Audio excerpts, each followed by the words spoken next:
Hello, bachcho. Let's read out the question first. Two concentric cells of mass m1 and m2 are having radii r1 and r2.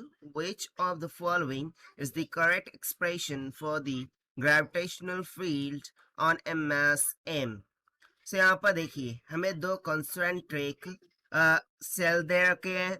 एक का मास है m1 तो दूसरे का मास है m2. एक का रेडियस r1 है तो दूसरे का रेडियस क्या है r2. Now if you see that, so एक अनदर मास है स्मॉल m का जो कि इन दोनों सेल के बिटवीन में लिया गया है. ठीक है. सो लेट सपोज कि यदि मैं इसके रिस्पेक्ट में एक गॉसियन सरफेस को कंसिडर करूं, क्योंकि मुझे क्या फाइंड आउट करना है, ग्रेविटेशनल फील्ड फाइंड करनी है. सो उसके लिए हमें यहाँ पर एक गॉसियन सरफेस को कंसिडर करना होगा. राइट. सो यहाँ से हम बोलते हैं कि this is nothing but an Gaussian surface. ठीक है. तो चलिए स्टार्ट करते हैं हम यहाँ से. So before of it, let's talk about the key concept which we are going to use here for this question.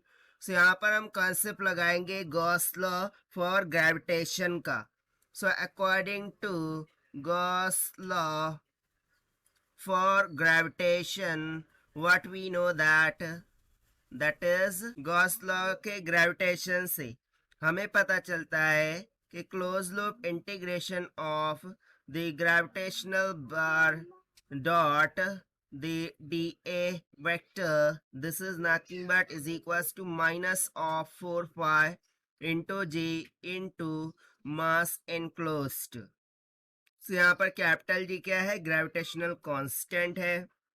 So if you see that, so यहाँ पर जो भी ग्रेविटेशनल फोर्स है, जो भी ग्रेविटेशनल फील्ड है, वो एक्सियल के इनवर्ड है. That means I can say that के जी और इसका एरिया क्या हो जाएगा. So area will be nothing but the surface area of this Gaussian surface. और वो किसके इक्वल होगा, 4 पाई इंटू दिस रेडियस का स्क्वायर, दैट इज आर का square. So that will be equals to 4 pi into capital G into mass enclosed. So यहाँ से 4 पाई हो गया कैंसल. मुझे ग्रेविटेशनल फील्ड का फॉर्मूला यहाँ से क्या मिल गया, और that is minus of G into mass enclosed by R of square के इक्वल. अब इसके अकॉर्डिंग हम चेकआउट करेंगे यहाँ से ऑप्शंस को. तो चलिए वन बाय वन चेक करते हैं. सो ऑप्शन ए में किसकी बात हो रही है, R less than two R one.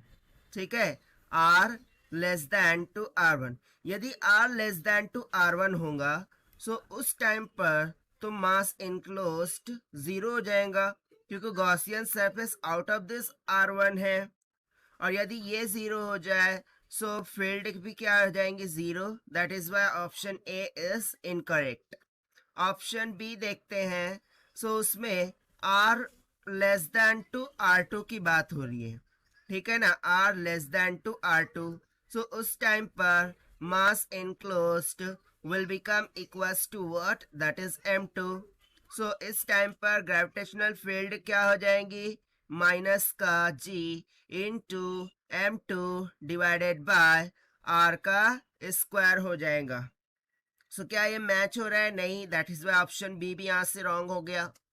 Option C की तरफ बढ़ते हैं. सो ऑप्शन सी में बोल रहा है R1. ठीक है, ऑप्शन सी में बोल रहा है R1 less than R less then R2. सो ये तो ऊपर वाला ही केस हो गया ना कि R less than two R2. So उसमें मास इनक्लोज M2 हो जाएगा. सो फील्ड हमें क्या मिल जाएंगी, G is equals to minus of G M2 by R का square. And that is why यहाँ से ऑप्शन सी क्या हो गया, करेक्ट हो गया. अब ऑप्शन डी की तरफ बढ़ते हैं. सो ऑप्शन डी में बोल रहा है R1 less than R less then R2. तो यहाँ पर देखिए M1 आ गया है, जबकि हमारा क्या आ रहा था, M2. दैट इज वाई ये ऑप्शन भी रॉन्ग हो गया. So only option C will become correct. So this is the required solution. I hope you understood well. Best of luck. Thank you.